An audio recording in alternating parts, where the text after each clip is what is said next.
अस्सलाम वालेकुम। अस्सलाम वालेकुम। दुरूद शरीफ पढ़ना।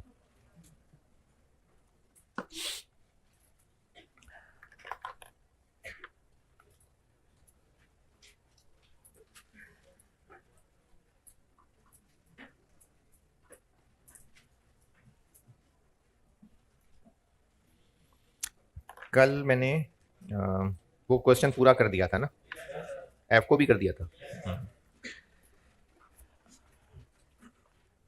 अच्छा, उन टेबल्स में ये पता नहीं शायद मैंने बात की थी कि नहीं की थी, चलो की थी तो दोबारा सुन लें। मैंने सवाल में कहीं सेल प्राइस बताई है कि हम बेच कितने का रहे हैं? बताई होती तो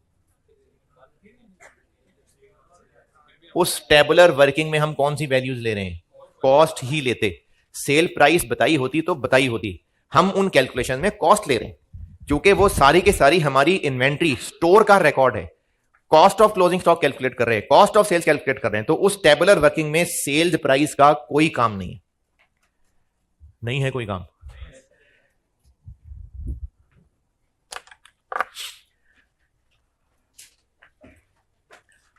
अच्छा, मैंने कल ना आपको ट्रेडिंग बिजनेस के ही 2 सवाल कल किए, कल और परसों मिला के।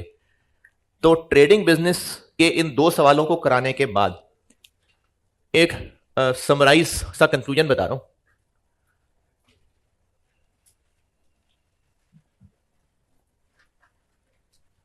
ये जो प्रैक्टिस की है इसी की एक समरी बता रहा हूं ट्रेडिंग बिजनेस के लिए।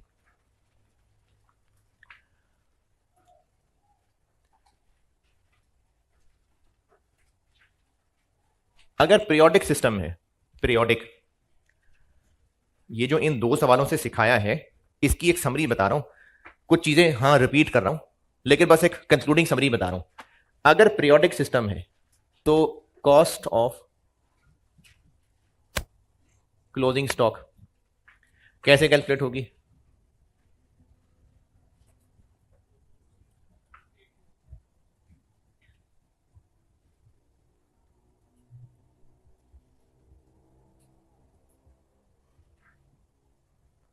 जो 5 और एफ को मेथड में सिखाया है वो मैं दोबारा क्या लिखूं? क्लोजिंग स्टॉक की कॉस्ट कैसे कैलकुलेट करते हैं, चलो जुबानी दोबारा बता देता हूं। 5 में क्या करेंगे? 5 पीरियोडिक कह रहा हूं, पीरियोडिक जो आखिर में खरीदे थे उन्हीं में से बचे हुए होंगे। मैंने कल किसी को कहा था क्लास में पूछना, आखिर में एक लड़का आया था पूछने। क्या पूछा था बोला? हाँ हाँ हाँ हाँ हाँ। अच्छा, एक बच्चे ने सवाल पूछा है, मैं बाकियों को भी बताता हूँ सवाल, क्योंकि ना ये कभी कभार बच्चे पूछ लेते होते हैं, तो अगर अभी मैं ना भी बताऊं तो फिर किसी ना किसी ने सोच ही लेना। ये इधर करता हूं बात वापस। कल वाला सवाल, जब मैंने फाइफो पीरियोडिक सॉल्व किया था तो स्टॉक में कितने यूनिट थे? 240। और इन 240 की कॉस्ट कैसे ली थी? आखिरी वाले 180 बचे हुए थे, 30 नहीं 150, सॉरी 150 बचे हुए थे 30 वाले, और 90 इससे पहले 28 वाले। ये किया था। और ये क्यों किया था? क्योंकि फाइफो मेथड ये कहता है कि आपने जब खरीदे होंगे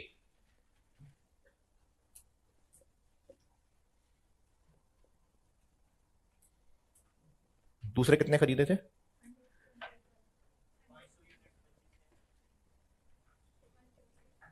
फाइफो मेथड ये कहता है कि आपने जिस तरतीब से खरीदे हुए हैं क्लोजिंग स्टॉक आखिरी में से बचा होगा।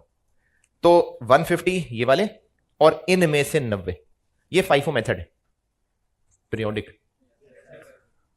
है ना, है ना। क्या हमें जितने फिजिकली पड़े हुए हैं उनकी अपनी कॉस्ट अलग अलग नहीं पता? असली क्या नहीं पता? हाँ नहीं पता। क्यों नहीं पता? क्योंकि सब एक जैसे हैं। तो जो साल के एंड पे 240 पड़े हुए हैं वो इनमें से हैं, इनमें से हैं या इनमें से हैं, पता नहीं। इसीलिए बड़े बूढ़ों ने एक मेथड बना दिया फाइफो, और उन्होंने कहा कि तुम इनकी इन्वेस्टिगेशन ना कराते फिरो, तुम्हें बस आसान सा तरीका बता रहा हूं, बस समझो जो पहले आए थे वो बिक गए होंगे और जो बचे रह गए होंगे वो बाद वालों में से होंगे। ये तरीका क्यों लगाना पड़ रहा है? क्योंकि एग्जैक्ट डिटेल नहीं पता। क्यों नहीं पता? क्योंकि बिल्कुल एक जैसे हैं। अब एक बच्चे का सवाल यह था कि हमें पता है कि 2 दिन पहले 60 यूनिट्स वापस आए हैं, और ये 60 यूनिट्स वो वापस आए हैं जो 25 रुपए के, शायद 25 वाले थे 60। तो ये भी 2 दिन पहले तो वापस आए हैं, 10 वापस आए हैं 28 वाले। तो अब ये 2 दिन पहले ही तो वापस आए हैं, इसके बाद तो और खरीदे ही नहीं है कि खरीदें? हाँ, 150 खरीदे थे 30 वाले। चलो इन 240 में से ये 150 वाले कहना ठीक है, लेकिन हमें पता है कि 2 दिन पहले 25 वाले भी वापस आए हैं, तो ये भी तो पड़े ही होंगे। तो फिर हम 25 वाला रेट क्यों नहीं ले लेते? गया ऊपर से? दोबारा बताता हूं। ईयर एंड पे कितने बचे हुए हैं? 240। इन 240 की एग्जैक्ट हमें असली पहचान पता है कि ये इनमें से कौन से हैं? नहीं पता। इसलिए हमने FIFO मेथड लगाया कि जो आखिर में खरीदे थे ये उन्हीं में से बचे होंगे, हमें नहीं पता, चलो उन्हीं में से होंगे, इसलिए ये रेट ले लिया।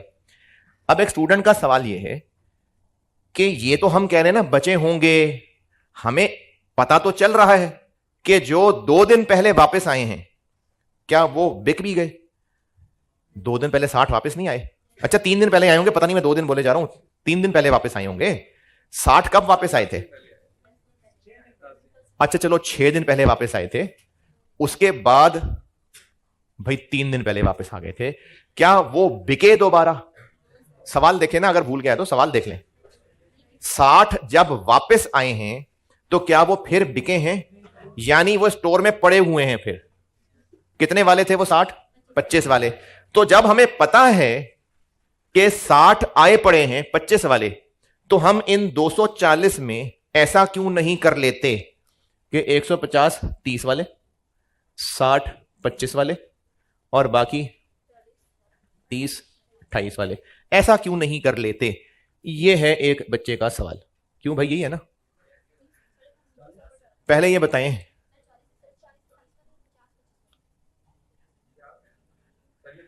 अच्छा चलो उन 10 को अगर दफा करें, सिर्फ 60 क्लियर कर लें, तो ये सवाल समझ आया या मैं उसको अकेले में अलग से बता दूं?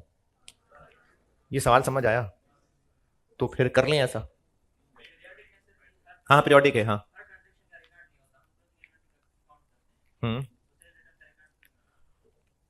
से लेकिन सवाल पढ़ के पता तो चल रहा है।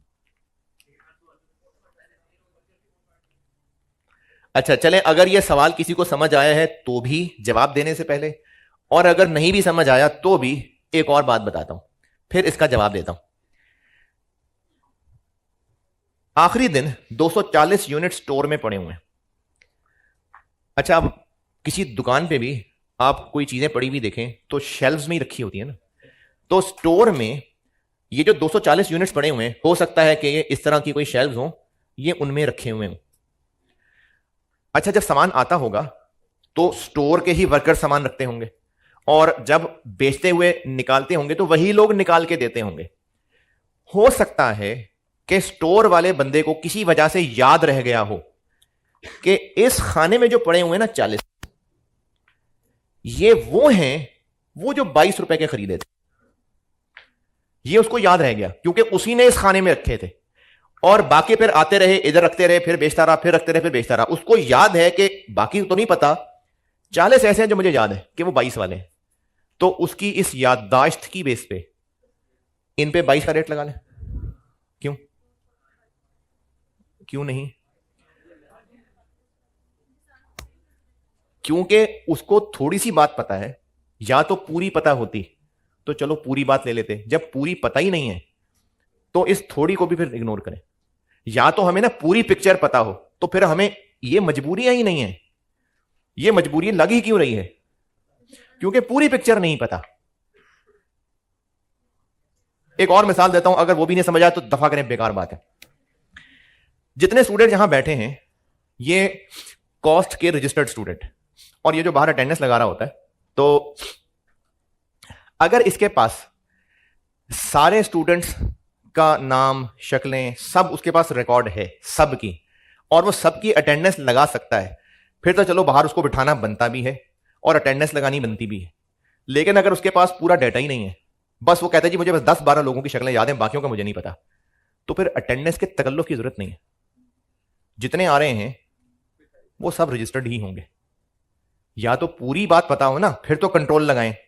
जब पूरी बात पता ही नहीं है तो 2-4 की अटेंडेंस लगा के क्या तीर मार लेना है। पूरी पिक्चर पता है तो लगाएं अटेंडेंस, नहीं पता तो जितने बैठे हैं वो रजिस्टर्ड ही होंगे। तो अगर स्टोर वाले को सारी बातें एक्चुअली याद हैं तो फिर FIFO मेथड की हमें मजबूरी कोई नहीं थी। क्यों लगानी पड़ रहे हैं FIFO मेथड? क्योंकि पूरी पिक्चर नहीं पता। तो अगर हमें इन 60 यूनिट्स का पता भी है, बाकियों का थोड़ी पता है, तो आधी अधूरी बात से काम नहीं चलेगा। इसलिए हम यहां से आंखें बंद करके बस ये मेथड लगा लेंगे। बस ये मकसद है FIFO और FCO का, कि जब पूरी बात पता नहीं है तो चल लो इन मेथड्स के ऊपर।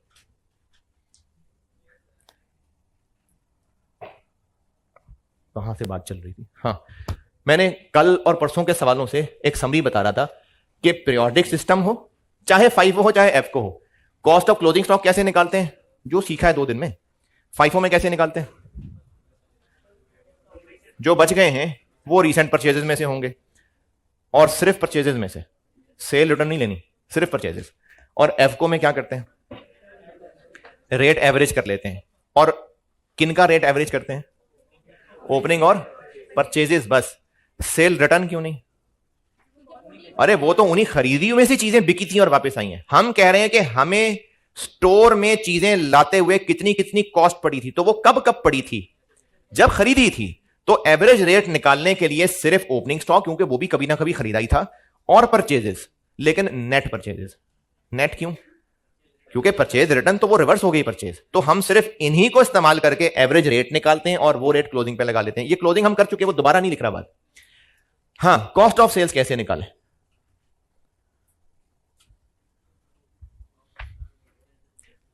पिछले सवालों में, पीरियोडिक की बात कर रहा हूं, पीरियोडिक, पिछले सवालों में बस छोटा फार्मूला यूज करवाया था, opening plus purchases minus closing. लेकिन अब मैं ना फार्मूला पूरा कर देता हूं।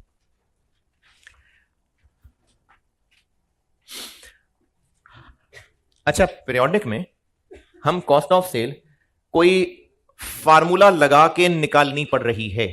परपेचुअल में कैसे निकाली थी? परपेचुअल में टेबल में वैल्यूज लेके उनको ऐड किया था। क्यों कर लिया था? क्योंकि हमारे पास सारा डाटा वहां मौजूद था।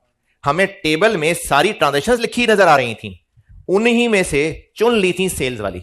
तो परपेचुअल के अंदर जब सारी ट्रांजैक्शंस का रिकॉर्ड मौजूद था और कॉस्ट ऑफ सेल्स जाननी है, तो क्या किया? उन सब में से जहां जहां सेल्स थी उसको चुन के ऐड कर लिया। अगर यह जानना हो कि ड्राइंग्स की कॉस्ट कितनी है, वहां लिखी नजर आ रही थी, वो फिगर ड्राइंग्स है। तो चूंकि सारी ट्रांजैक्शंस परपेचुअल में टेबल में लिखी नजर आ रही हैं, तो कोई फार्मूला लगाने की जरूरत नहीं है, उन सबको ऐड कर लें। पीरियोडिक में कॉस्ट ऑफ सेल्स हम क्यों नहीं सही जान पा रहे? रिकॉर्ड ही नहीं है। तो फिर कॉस्ट ऑफ सेल्स कैसे निकालेंगे? मेरे जुमले में गौर करना। जितने साल के शुरू में पड़े थे उनकी कॉस्ट, प्लस जितने और खरीदे उनकी कॉस्ट, माइनस जो स्टोर से बाहर निकले सेल्स के अलावा उनकी कॉस्ट, माइनस जो बचे रह गए उनकी कॉस्ट। तो बाकी सब बिक गए होंगे। दोबारा सुने बात, यूनिट से बताता हूं, यूनिट से। कल वाला सवाल ही ले लें। ओपनिंग यूनिट कितने थे? 200। कितने यूनिट्स और खरीदे? 480। वो 20 नेट करके 100, 150। कितने स्टोर से गए सेल्स के अलावा? 40 ओनर ले गया, 10 आग खा गई। कितने बचे रह गए? इतने पहले थे, इतने और आए, इतने आउट हुए हैं सेल्स के अलावा, इतने बचे रह गए हैं। तो इसका आंसर क्या होगा? जो बिक गए होंगे। ये जुमला ठीक है? बिक गए होंगे भाई। फिर क्योंकि हमें जो जो पता चल रहा है वो लिख लिया, तो बाकी बिक ही गए होंगे। अब यही बात मैं यूनिट्स की बजाय अगर कॉस्ट लगा लूं, यानी जो ओपनिंग पड़े थे उनकी कॉस्ट, जो और आए उनकी कॉस्ट, जो सेल्स के अलावा बाहर गए उनकी कॉस्ट, और जो बचे रह गए उनकी कॉस्ट, तो बाकी आंसर क्या होगा? जो बिक गए होंगे उनकी कॉस्ट। तो कॉस्ट ऑफ सेल्स का फॉर्मूला क्या बना लें? कॉस्ट ऑफ ओपनिंग स्टॉक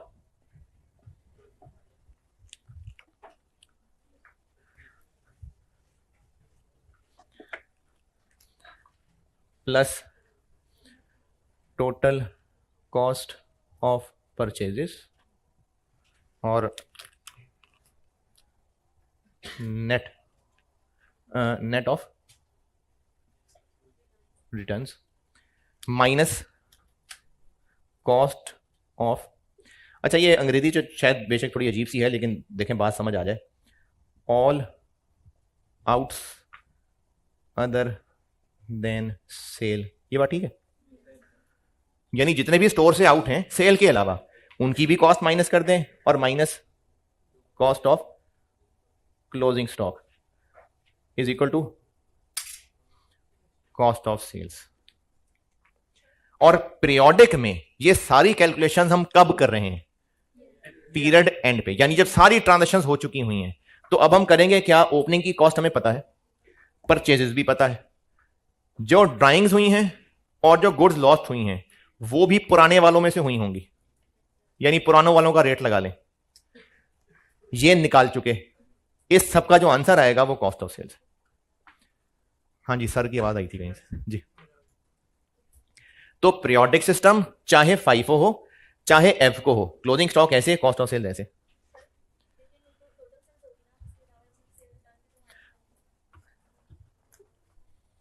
इसका जो आंसर आएगा ना वो नेट का ही आंसर आएगा, वो आंसर होगा ही नेट सेल्स का, क्योंकि मैंने यहां सेल रिटर्न कहां लिखी है? यहां कहीं लिखी है सेल रिटर्न? नहीं ना। तो जो इस सब का आंसर आएगा वो नेट सेल्स की ही कॉस्ट निकलेगा, दोबारा से माइनस कुछ नहीं करना पड़ेगा। अच्छा, जो मैंने यहां पर लिखा है ये काम जरा यूनिट्स के साथ करके देखें।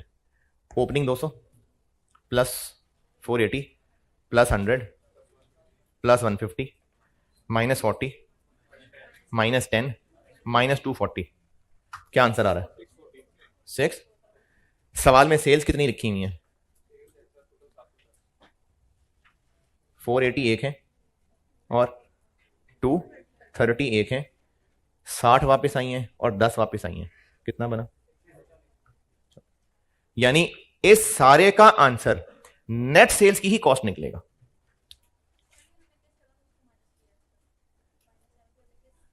हमने कहीं नहीं किया, हमने इस इक्वेशन में से सेल्स और सेल रिटर्न्स छोड़ के बाकी सब लिख लिया। तो इस सब की जो मिसिंग फिगर निकली वो सेल और सेल रिटर्न की नेट ही निकली। तो इसलिए यहां से जो आंसर निकलेगा वो नेट सेल्स की ही कॉस्ट निकलेगा, सेल रिटर्न का कुछ करने की जरूरत ही नहीं पड़ेगी, वो ऑटोमेटिकली नेट ही रिजल्ट निकला। ये आपके सामने यूनिट से करके दिखाया मैंने। हाँ बिल्कुल बिल्कुल।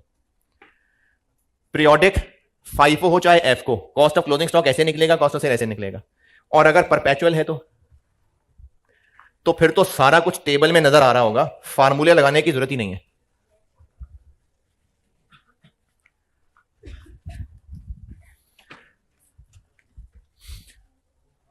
अगर परपेचुअल है तो कॉस्ट ऑफ क्लोजिंग स्टॉक भी as well as cost of sales भी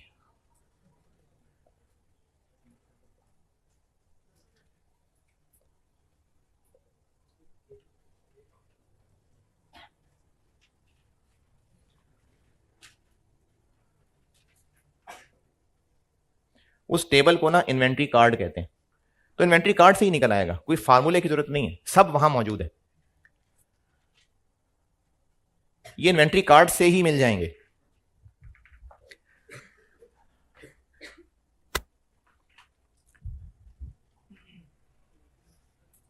जी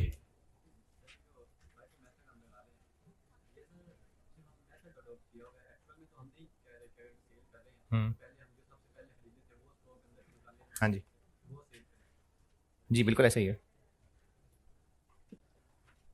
सवाल क्या है, बस ये कंफर्म कर रहे हो? हाँ बिल्कुल। ये जो फाइफो और एफको मेथड है ये सिर्फ कॉस्ट कैलकुलेशन करने के मजबूरन हल हैं। फाइफो मेथड फॉलो होता है, इसका मतलब ये नहीं है कि स्टोर में से फिजिकली निकालते हुए भी पहले पुराने वाले निकालेंगे? नहीं, फिजिकली तो पता नहीं क्या हो रहा होगा। ये तो सिर्फ कॉस्ट कैलकुलेशन के मजबूरन तरीके हैं। ये जो 2 दिन में किया ये मैंने वो लिखा। अच्छा, अब इस ट्रेडिंग बिजनेस की हो चुकी मेहनत को मैं रॉ मटेरियल पे अप्लाई करने लगा। यानी बजाय इसके कि हम वही सवाल रॉ मटेरियल के दोबारा करें, मैं इसी मेहनत को रॉ मटेरियल पे अप्लाई करने लगा। पहले बताता हूं जबानी। कल वाले सवाल में अगर ट्रेडिंग बिजनेस की जगह मैन्युफैक्चरिंग का रॉ मटेरियल होता, कल वाला सवाल खोले ना, वही इलस्ट्रेशन 2, सवाल, सॉल्यूशन नहीं, क्वेश्चन। अगर ये ट्रेडिंग बिजनेस था तो देखिए ट्रांजैक्शंस क्या नजर आ रही हैं, परचेज और सेल। अगर ये मैन्युफैक्चरिंग बिजनेस के रॉ मटेरियल की बात हो रही होती तो परचेज तो होती, सेल की जगह इशू टू प्रोडक्शन होता। ट्रेडिंग बिजनेस गुड्स का स्टोर, गुड्स के स्टोर में चलते हैं, गुड्स की आनियां जानियां हो रही हैं, खरीद के ला रहे हैं। अब मैं स्टोर में खड़ा हूं, खरीद के ला रहे हैं गुड्स स्टोर में और स्टोर से निकाल के बेच रहे हैं, तो उन ट्रांजैक्शंस में सेल्स दी हुई थी। अब अगर यही रॉ मटेरियल का सवाल होता तो रॉ मटेरियल के स्टोर में खड़े हैं हम, अब उस रॉ मटेरियल की आनियां जानियां क्या है? रॉ मटेरियल खरीद के ला रहे हैं तो परचेजेस ही होता, सेल की जगह production to issue to production होता। तो अगर यही सवाल रॉ मटेरियल का होता तो सारा सॉल्यूशन बिल्कुल ऐसे ही होता, सिर्फ सेल्स की इशू टू प्रोडक्शन का वर्ड होता। तो अगर हम ट्रेडिंग बिजनेस की बजाय यही सारी मेहनत मैन्युफैक्चरिंग के रॉ मटेरियल पे लगा ले तो स्मार्ट वर्क ये है कि हम सारे सवाल दोबारा करने की बजाय सिर्फ ये कह देता हूं,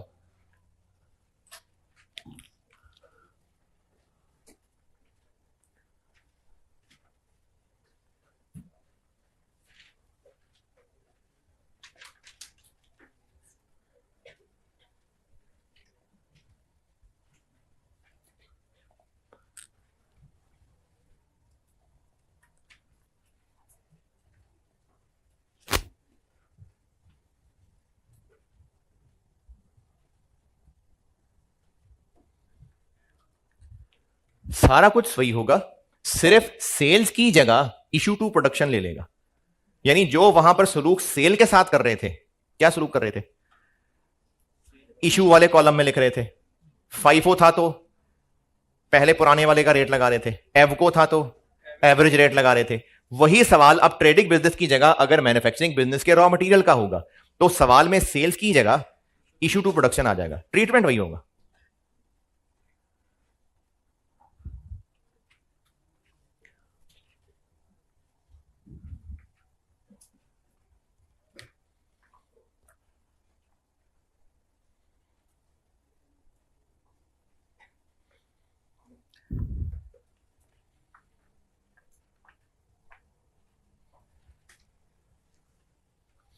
अच्छा, उसी मेहनत की हम ये समरी लिखना चाहें तो रॉ मटेरियल का हाँ स्टॉक ही होगा, तो उसके रॉ मटेरियल के क्लोजिंग स्टॉक की कॉस्ट कैसे निकालेंगे? जैसे अब तक निकाल रहे थे। कॉस्ट ऑफ सेल्स की जगह क्या होगा? Cost of material consumed. Material store से निकल के इस्तेमाल हो रहा है ना, तो जैसे अब तक की मेहनत में हम कॉस्ट ऑफ सेल्स ऐसे निकाल रहे थे, सेम मेहनत, सब कुछ सेम, सिर्फ सेल की जगह क्या आ जाएगा? Material consumed. तो मैं इसको कहूंगा कॉस्ट ऑफ सेल्स की बजाय कॉस्ट ऑफ मटेरियल कंज्यूम्ड। और यहां पर क्या चेंज करूं?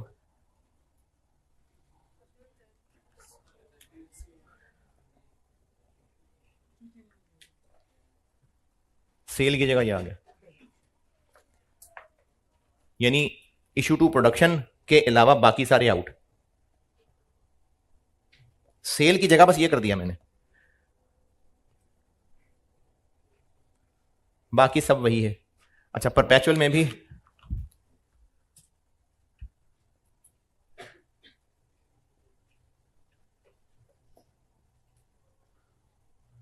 नहीं जी, ये वही मेहनत बस मैंने इस पे अप्लाई कर दी, तो ये रॉ मटेरियल भी हो गया ताकि अब मैन्युफैक्चरिंग करूं।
हाँ जी, ये सारा नोटेड।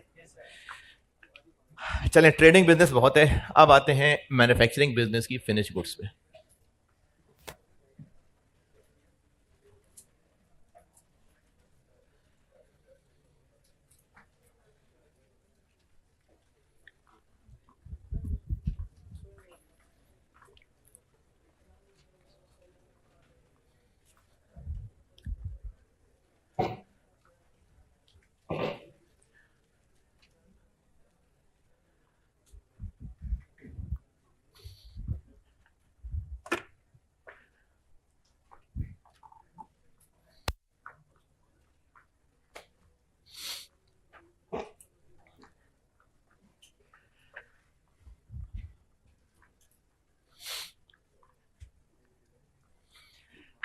हाँ भाई, ये रश मिटाना है मैंने।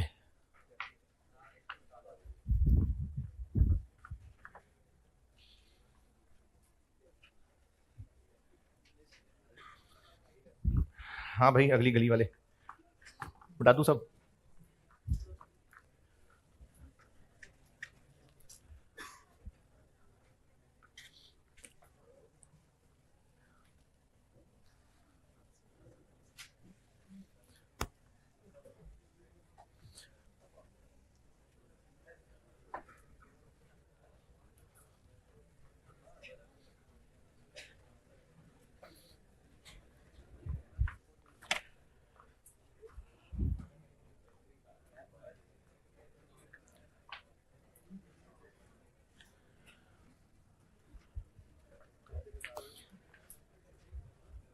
मैन्युफैक्चरिंग बिजनेस की फिनिश गुड्स पे आते हैं।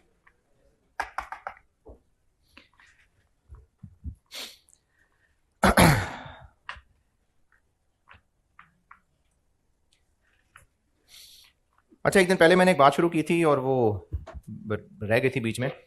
ये जब बाहर से धक्के दे दे के अंदर आते हैं सारे, और जब अंदर पहुंचते हैं तो बैग पहले ही सीटों पे रखे होते हैं, है ना। और अगर बाहर लाइन बनाई भी होती है तो कोई खास लिफ्ट भी नहीं कराता को लाइन को, है।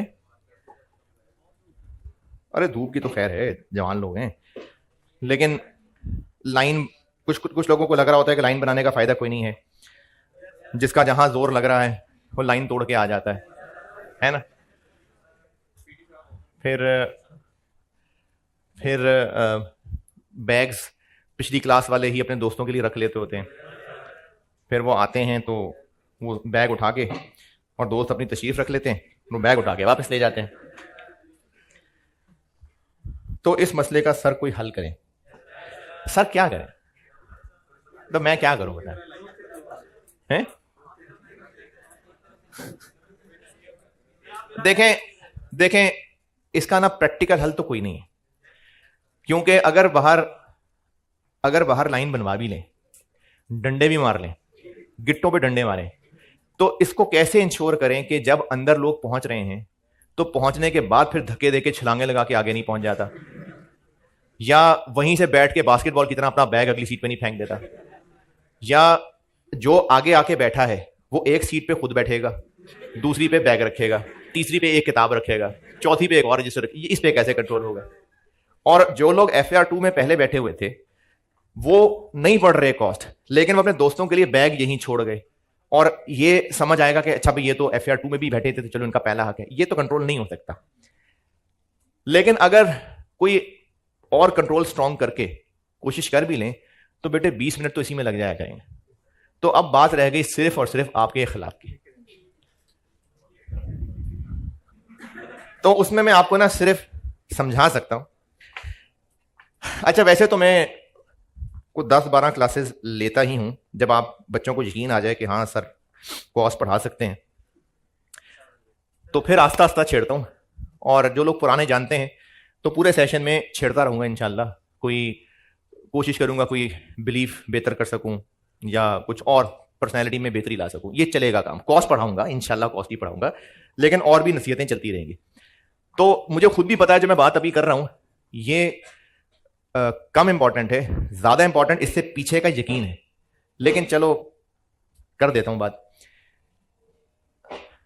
जब कहीं भी लाइन लगी है चाहे वो फीस जमा कराने की लाइन है, फॉर्म जमा कराने की लाइन है, इफ्तारी के लिए सामान खरीदने की लाइन है, या ट्रैफिक में रश लगा है उसकी लाइन है, लोग लाइन तोड़ते क्यों हैं? सीरियस बात पूछ रहा हूं, हैं? जल्दी क्या? अच्छा, एक तो चलो वक्त की कमी है, शादी का खाना खुला है, टूट पड़े। अच्छा, अब वो जो सब टूट पड़े हैं, वजह है? नहीं, बड़ी सीरियस जवाब। हाँ हाँ, कि लेग पीस हमारे हिस्से में आना चाहिए। नहीं, बिल्कुल ऐसे ही है ना। अच्छा, अब अगर उनकी प्लेटों पे, उनकी तो मैं ऐसे कह रहा हूं जैसे आप लोग डिसेंट है, अपनी प्लेटों पे गौर कर लें तो प्लेट भर के ऐसे सामान इकट्ठा कर लेंगे जैसे अगले 10-12 दिन का खाना है, और खाया नहीं जाएगा। तो वो जो सारा खाना इकट्ठा कर लिया और बाकी लोगों को नहीं मौका मिल सका, चलो ठीक है, अगली दफा डिश फिर भर जाएगी, लेकिन पता नहीं दोबारा भरेगी नहीं भरेगी। तो वो जो सारा धक्के दे के आगे कब्जा करके रिसोर्सेज हासिल कर लिए, ये सोच के कि अच्छी चीज मिलेगी तो मजा, भूख मिटना ये ज्यादा आसानी से हो जाएगा। अच्छा, इसी तरह से क्लास में धक्के दे के पहुंच गए, किस लिए? आगे बैठने के लिए। अच्छा, मैं अज्यूम कर रहा हूं कि आगे बैठने का रीजन पढ़ना है, मैं ये अज्यूम कर रहा हूं, मैं इसी की वजह से बात कर रहा हूं। तो हाँ, तो अब जब आगे बैठ रहे हैं, या बात सिर्फ आगे की नहीं है, पूरे सेशन में तकरीबन मेरा एक्सपीरियंस है, इवन कि अपनी स्टूडेंट लाइफ से एक्सपीरियंस है, कि जो बच्चे जहां शुरू में बैठते हैं ना, वो एंड तक वहीं बैठते रहते हैं। तकरीबन उनकी सीटें हो जाया करती हैं एडजस्ट, बहुत कम चेंजेस होती हैं।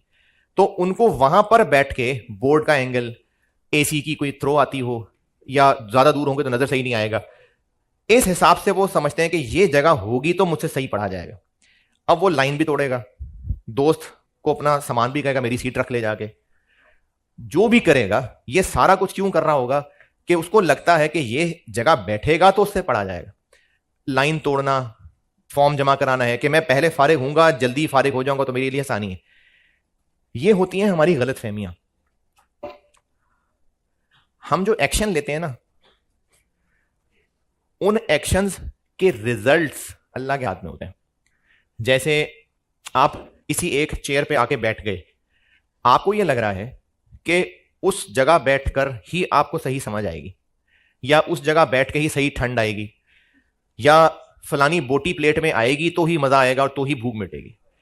अब ऐसा करने के लिए आपने धक्के भी दिए, और किसी हद तक चलो कह लो कि हक भी मार लिए, कोई मसला नहीं।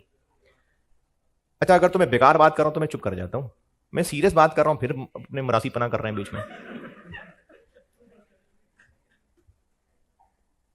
मैं भूल गया मैं क्या बात कर रहा था।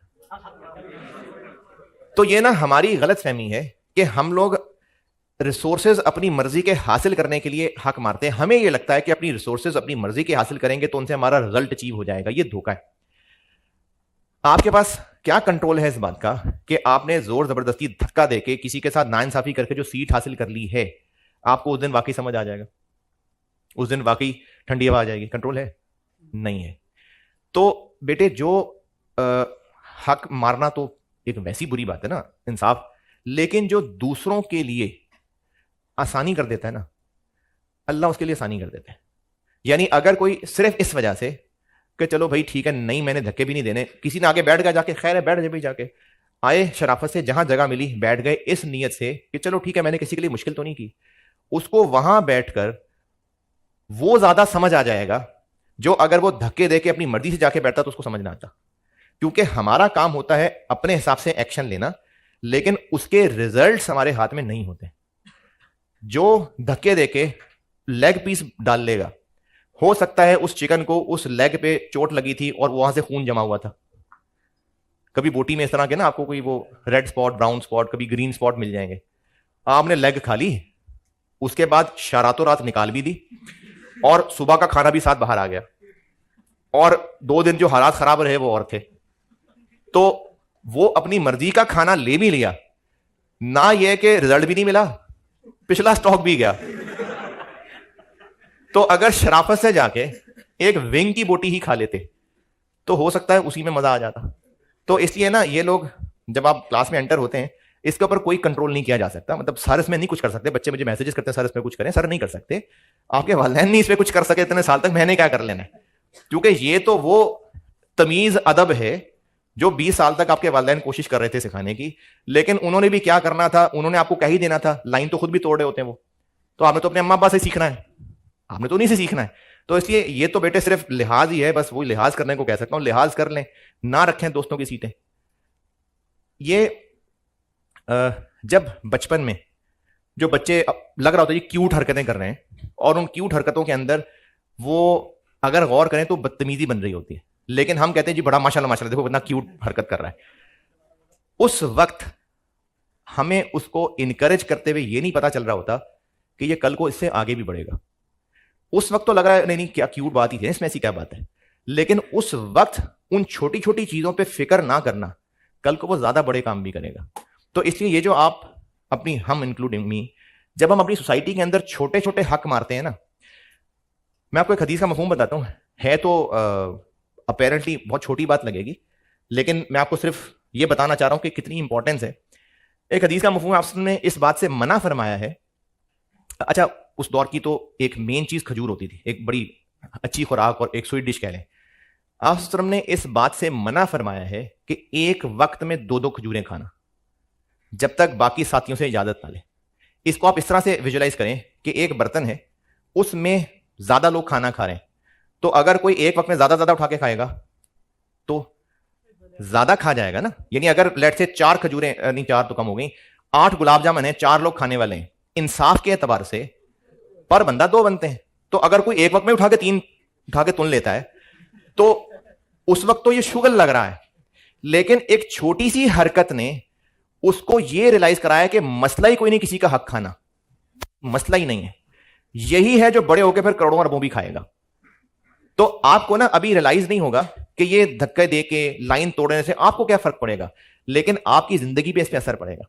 आप आर्टिकल्स में जाएंगे और मैं अभी बता रहा हूं, शायद आपके दिमाग में बात रह जाए, आप जाली बिल डालेंगे, फेक बिल्स क्लेम करेंगे आप लोग, आपको खाना अलाउड होगा, शायद खाना खा लेना तो बिल दे देना, खाएंगे आप शायद किसी की आधी पड़ी हुई छल्ली, लेकिन आप किसी होटल का जाली बिल बनाएंगे और वो लाके क्लेम करेंगे। आपको इजाजत होगी कि अच्छा अब आप आते हैं तो चलो ठीक है ट्रेवलिंग क्लेम कर लो भाई, आएंगे आप पैदल या मैक्सिमम खोती रेडी पे बैठ जाएंगे, लेकिन आप एक जाली बिल बनाएंगे कि मैंने गाड़ी कराई थी, ये उसका बिल है, और वो सारा पैसा लेके आप इंजॉय करेंगे, आपको लगा मैंने पैसा कमाया। ये आर्टिकल्स के उन छोटी मोटी इंटरटेनमेंट में से है जिसको स्टूडेंट समझता है कि ये तो चलता है। यही लोग होंगे जिनको आगे जब जाके प्रोफेशनल लाइफ में कमाएंगे तो उनको फर्क ही नहीं पड़ेगा कि हराम हलाल कुछ होता है कि नहीं होता। तो बेटे ये जिंदगी में ना छोटी छोटी आदतें होती हैं जो कल को बड़ी खराबियां बन जाती हैं। कोई अगर अब बड़ी चोरी करता है ना तो बचपन में उसने छोटी चोरियां की होंगी। अगर अब कोई गाली गलोच करता है तो अगर बचपन में ही बाप ने उसको रोक दिया होता तो फिर वो अभी भी गाली गलोच ना कर रहा होता। इसलिए बस गुजारिश कर रहा हूं कि आप जब क्लास में आते हैं तो ये यकीन करके आ जाया करें कि अगर किसी को धक्के नहीं देंगे, आराम से आके जो जगह मिली बैठ जाएंगे तो उसमें अल्लाह खैर डाल देंगे। लेकिन अगर किसी को धक्के देके किसी का हक मार के आएंगे, पता नहीं कौन किस आह के साथ जो बोलेगा, फिर आपके 4 साल गुजर भी जाएंगे, फिर आखिरकार आप कहेंगे जी कैफ छोड़ देता हूं, फिर हो ही नहीं रहा मेरा कैफ। हम कब किसको कहां तकलीफ दे रहे होते हैं हम बॉदर ही नहीं कर रहे होते। तो इसलिए ना बस मोहतात रह लें कि आप क्लास में सुकून से तमीज से आ जाया करें। अगर तमीज का मुजाहरा कर लेंगे तो देर भी ज्यादा नहीं लगेगी और ये झगड़े भी नहीं होंगे कि उसने उसकी सीट रख ली थी, फलाने ने फलाने की सीट पे कब्जा कर लिया था, हम 20 मिनट से बाहर खड़े थे, वो लोग सुबह के आके बैग रख के चले गए, फिर ये मसले नहीं होंगे। अगर एक मैन्युफैक्चरिंग बिजनेस है तो उसकी ना फैक्ट्री,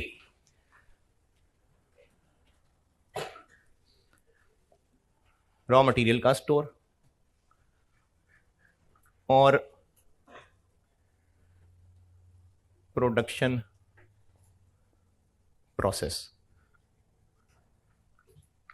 और फिनिश गुड्स का store.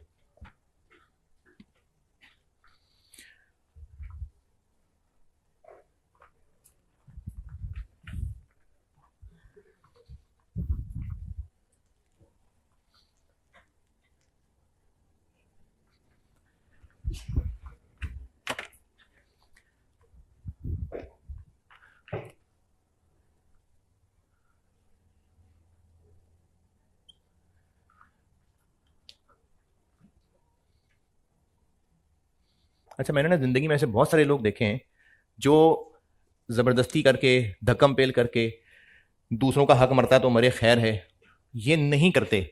Eventually they get better, उनको बेहतर मिलता है। ये मैंने बहुत लोगों को देखा। रॉ मटेरियल का स्टोर, इसमें रॉ मटेरियल खरीद के यहां तक पहुंचेगा, यहां से निकल के प्रोडक्शन में जाएगा, इशू हो गया। और जब गुड्स पूरी हो जाएंगी तो फिनिश गुड्स के स्टोर में आ जाएंगी। हम अब तक, बल्कि अभी कुछ देर पहले, रॉ मटेरियल स्टोर के अंदर जो स्टॉक पड़ा हुआ है उसकी कॉस्ट बता रहा था। रॉ मटेरियल के स्टॉक की कॉस्ट क्या क्या शामिल है उसमें? खरीदना और खरीद के लेके आना, ला के रख लिया, स्टोर के खर्चे, वो हम रॉ मटेरियल की कॉस्ट में ऐड कर रहे हैं? नहीं कर रहे हैं। इसके बाद वर्क इन प्रोसेस मैंने छोड़ दिया। मैंने आपको बताया था पहले कि वर्क इन प्रोसेस की कॉस्ट हम अगले चैप्टर्स में पढ़ेंगे। अब आते हैं हम फिनिश गुड्स पे। फिनिश गुड्स स्टोर में आ जाते हैं। अब फिनिश गुड्स इन्वेंट्री है, ईयर एंड पे पड़ी हुई इन्वेंट्री है, उसकी कॉस्ट क्या होगी? यहां तक लाने में क्या क्या खर्च हुआ? तो क्या क्या खर्च हुआ? ये सारा कुछ, ये सारा कुछ, starting from material cost plus direct labour plus factory के सारे खर्चे। तो फिनिश गुड्स की इन्वेंट्री की cost, direct material cost, direct labour और एफओएच, ये मैं आपको पहले एक दफा बता चुका हूं। अब मैं जरा उसको थोड़े फॉर्मल करके फार्मूले की शक्ल में लिख देता हूं। All calculations formats are same as studied for finished goods of trading business। यानी ये जो 2 दिन से हम लोग कैलकुलेशन कर रहे हैं ना, सब सेम है। FIFO, एवको, फिर कॉस्ट ऑफ क्लोजिंग स्टॉक कैसे निकलेगा, पीरियोडिक हो तो कैसे, परपेचुअल हो तो कैसे, कॉस्ट ऑफ सेल्स कैसे निकलेगी, सब कुछ वही है। ऑल कैलकुलेशन फॉर्मेट सब वही है जो पिछले 2 दिन से पढ़ रहे हैं। सिर्फ फर्क ये पड़ेगा, अब तक जितना भी पढ़ा है, टोटल परचेजेस की जगह यहां पर कॉस्ट ऑफ गुड्स मैन्युफैक्चर्ड आ जाएगा बस। यानी अब तक जो कुछ पढ़ा था, वहां जो जो इस्तेमाल परचेजेस का हो रहा था, अब परचेजेस की जगह कॉस्ट ऑफ गुड्स मैन्युफैक्चर्ड आ जाएगी बस, बाकी सब कुछ वही है।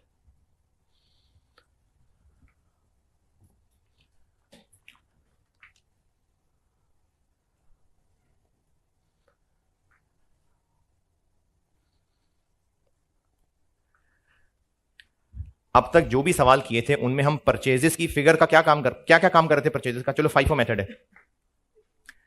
क्लोजिंग फिनिश गुड्स पे कौन सा रेट लगा रहे थे? आखिरी परचेजेस का। अब कौन सा रेट लगाएंगे? आखिरी मैन्युफैक्चर्ड का। एफको में क्या कर रहे थे? ओपनिंग स्टॉक की कॉस्ट प्लस परचेजेस। अब क्या होगा? Opening stock plus cost of goods manufactured.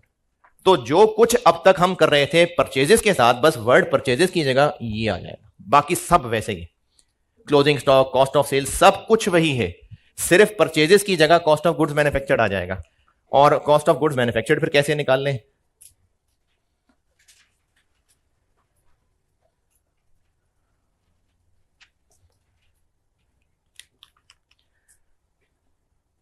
Direct material cost, और ये मैंने पहले भी लिखा था, that is cost of material consumed. ये कैसे निकलेगी? अभी कुछ देर पहले निकाली थी, कॉस्ट ऑफ सेल तो फिनिश को ट्रेडिंग में निकाली थी ना। रॉ मटेरियल में क्या किया था? कॉस्ट ऑफ मटेरियल यूज्ड, ये वही है। अभी जो मैंने मटेरियल का बताया था ये वही है। अरे अभी कुछ देर पहले तो बताया था यार। इसमें ऐड डायरेक्ट लेबर कॉस्ट, इसमें ऐड एफओएच, और इसकी वजह प्रोसेस कॉस्टिंग में समझ आएगी। अभी बस रट्टा लगा लें, cost of opening work in process add cost of closing work in process less. ये क्यों लेस करना है, ये अभी रट्टा है, बस ये प्रोसेस कॉस्टिंग में बताऊंगा। इसका जो आंसर बनेगा वो कॉस्ट ऑफ गुड्स मैन्युफैक्चर्ड। ये इसके सामने नहीं लिखा मैंने, ये इनका total cost of goods manufactured है।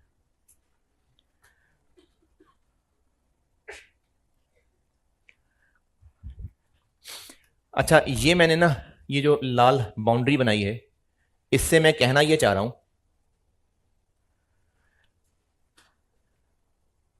रॉ मटेरियल के स्टोर के खर्चे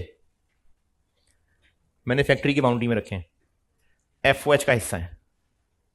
एफओएच क्या होता है? अरे फैक्ट्री ओवरहेड तो होता है, बहुत बड़ी बात है। होता क्या है? फैक्ट्री के सारे खर्चे, डायरेक्ट मटेरियल कॉस्ट और डायरेक्ट लेबर कॉस्ट के अलावा बाकी सारे खर्चे एफओएच हैं। तो रॉ मटेरियल के स्टोर के लोगों की तनख्वाह, बिजली का बिल, स्टोर का किराया, वो सब फैक्ट्री के अंदर काउंट होगा। यानी रॉ मटेरियल के स्टोर के सारे खर्चे एफओएच का हिस्सा बनेंगे और फिनिश गुड्स के स्टोर के खर्चे एफओएच का हिस्सा नहीं है। मैंने देखा इसको फैक्ट्री से बाहर बनाया हुआ है।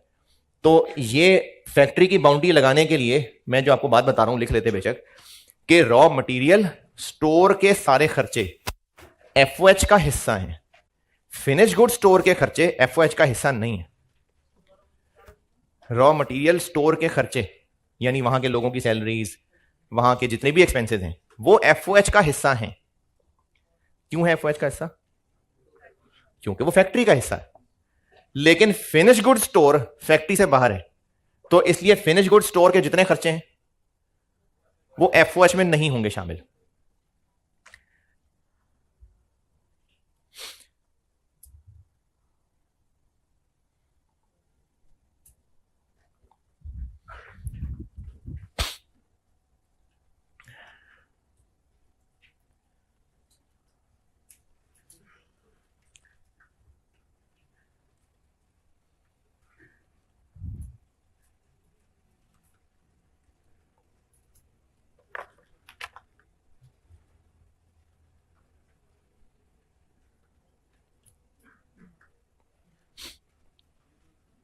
चलें पहले एक छोटा सा सादा सा सवाल लिखें, फिर कल थोड़े बड़े सवाल कराता हूं।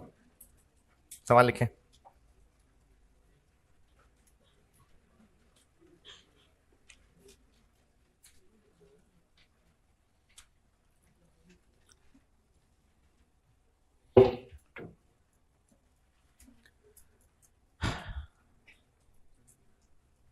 Following information relates to a manufacturing business. Following information relates to a manufacturing business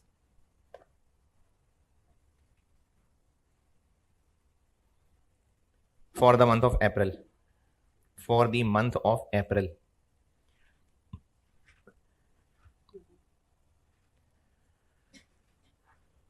Opening finished goods.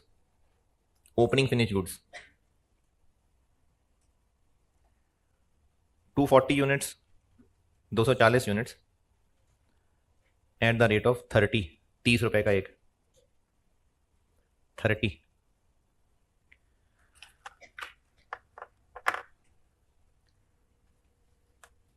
Goods, उसके बाद लिखें गुड्स वर मैन्युफैक्चर्ड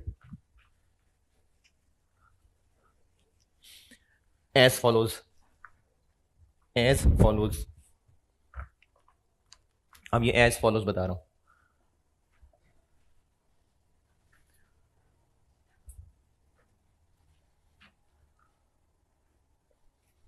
ये क्या लिखा होगा मैंने? Cost of goods manufactured. यानी इस सवाल में ये फार्मूला नहीं लगवा रहा आपसे, इसका एंड आंसर बता रहा हूं। कल के सवालों में फिर इसका फार्मूला भी लगाएंगे। 3 बैचेस बने इस महीने में, इतने इतने यूनिट्स बने और उनकी इतनी इतनी कॉस्ट ऑफ गुड्स मैन्युफैक्चर्ड थी। तो यूनिट्स लिखें 500,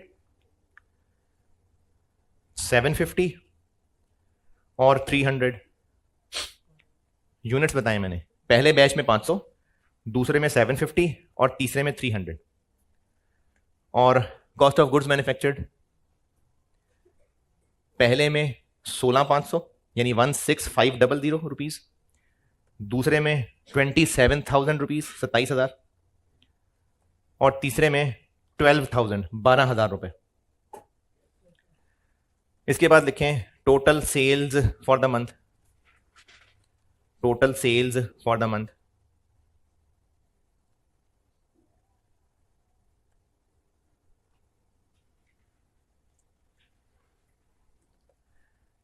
यूनिट्स, 1420 यूनिट्स, 1420 यूनिट्स, 1420 यूनिट्स आपसे रिक्वायर्ड है। अच्छा, मैंने कहीं डेट्स तो बताई नहीं, तो परपेचुअल हो सकता है? नहीं, ये परपेचुअल नहीं हो सकता है, पीरियोडिक ही होगा। रिक्वायर्ड है आपसे cost of closing finish goods, cost of closing finish goods and cost of sales